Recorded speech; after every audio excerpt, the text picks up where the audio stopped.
ముఖ్యమంత్రి గారు మాట్లాడదాం అసెంబ్లీలో అంటుండు. ఎస్, మేము రెడీ, నీ సవాల్కు మేము యాక్సెప్ట్ చేస్తా ఉన్నాం. కెమెరా దిప్పొద్దు, మైక్ కట్ చేయొద్దు. కట్ చేయకుండా నువ్వేం చేసినావో, బీఆర్ఎస్ పార్టీ ఏం చేసిందో చర్చించడానికి మేము సిద్ధం. 60 ఏళ్ల కాంగ్రెస్ పాలనలో చేసింది ఏందో, 9.5 ఏళ్ల బీఆర్ఎస్ పాలనలో ఏం చేసినామో మేము చర్చించడానికి సిద్ధం.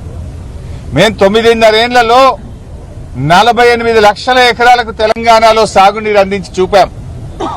నువ్వేం చేసినావు 2.5 ఏళ్లలో? కనీసం 1 లక్ష ఎకరాలకన్నా నీళ్ళు ఇచ్చినావా? మాటలు తప్ప చేతలు లేవు.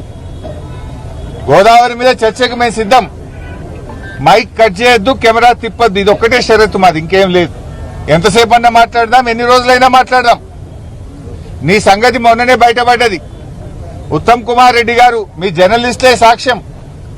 ఆయన గారు దేవాదుల ప్రాజెక్టు మీద ఉత్తమ్ కుమార్ రెడ్డి గారు ఎక్స్ప్లెయిన్ చేస్తుంటే రేవంత్ రెడ్డి గారు ఆయన ఆపేసిండు. పాపం ఆయన పరిస్థితి దయనీయంగా అయిపోయింది ఉత్తమ్ కుమార్ రెడ్డిది.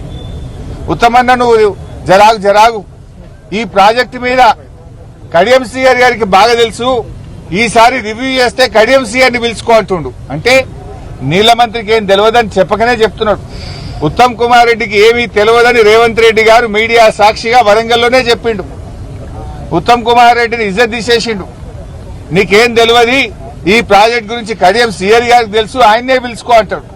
ప్రాజెక్టు గురించి నీ మంత్రినే నువ్వు మాట్లాడనీయలేదు. రేపు అసెంబ్లీలో మాకు మైక్ ఇస్తావా? నువ్వు మమ్మల్ని మాట్లాడనిస్తావా? అందుకే నేను ఒకటే షరతు పెట్టినా, కెమెరా తిప్పొద్దు, మైక్ కట్ చేయొద్దు, మాట్లాడదాం. పట్టు ఎవరేం చేశారో మాట్లాడదాం. రాష్ట్ర ప్రజలు చూస్తారు, ప్రజలే న్యాయ నిర్ణేతలు. చర్చిద్దాం.